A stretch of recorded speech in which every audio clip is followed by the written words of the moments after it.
मैं अभी मरना नहीं चाहती।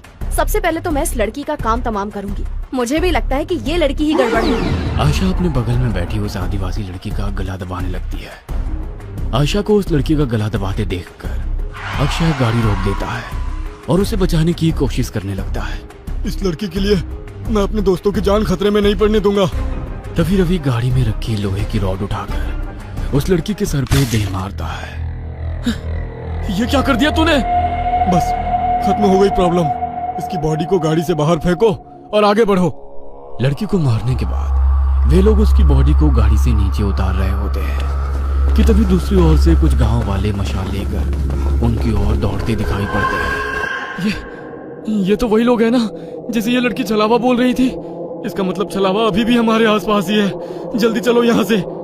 वे चारों घबराकर फिर से गाड़ी में बैठ जाते हैं। देखो, सुबह होने में बस 1 ही घंटा बाकी है। हमारे बीच जो भी छलावा है वो अगले 1 घंटे में हम सबको अपने साथ ले जाएगा। हमें उसके बारे में पता लगाकर उसे खत्म करना होगा, नहीं तो हम में से कोई नहीं बचेगा। Calm down. ये जो कुछ भी है इसने हमारी सोचने की शक्ति को खत्म कर दी है। हम लोग एक भ्रम में हैं।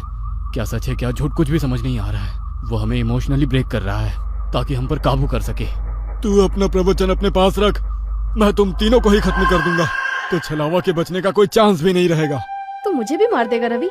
तू तो मुझसे प्यार करता था ना। Shut up! मुझे यहाँ से जिंदा अपने घर जाना है बस। इससे पहले कि रवि आयशा को मारता, आयशा अपने गले में पहने हुए स्कार्फ से रवि का गला घोटने लगती है। तू ही है वो राक्षस। तुझे ही खत्म कर देती हूँ। सारी प्रॉब्लम खत्म हो जाएगी। आयशा और रवि के बीच होती हाथापाई को देखकर अक्षय अचानक से अपनी सीट के पास रखी बियर की बोतल को आदि के सर पर दे मारता है। उस फूटी हुई बोतल से ही अक्षय आदि के ऊपर एक के बाद एक कई सारे वार कर देता है। अक्षय के आदि पर हमला कर देने से अचानक ही आदि का चेहरा बदलने लगता है और वो एक खौफनाक चेहरे वाले प्रेत में बदल जाता है। आदि का चेहरा बिल्कुल काला हो गया था और उसके बदन पर कपड़े भी पुराने और फटे दिखाई दे रहे थे। हैरानी से अक्षय की ओर घूरते हुए वो जोर से चिल्लाया, नहीं, ये नहीं हो सकता। आज तक मेरे भ्रमजाल से निकलकर कोई बाहर नहीं आ पाया है। तुझे कैसे पता चला कि मैं ही छलावा हूँ? पिछले काफी देर से मैं आज रात की सारी घटनाओं की कड़ियां आपस में जोड़ने की कोशिश कर रहा था।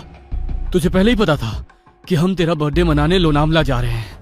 घर से तो तू खुशी खुशी हमारे साथ आ गया था, लेकिन जैसे ही ये पहाड़ी हाईवे स्टार्ट हुआ तू कुछ अजीब सा व्यवहार करने लगा। पहले तूने कई बार मुझे यू टर्न लेने को कहा, जबकि तू जानता था उस रोड पर आगे 10 किलोमीटर तक कोई यू टर्न नहीं है। उसके बाद उस लड़की को लिफ्ट देने से मना करना। अचानक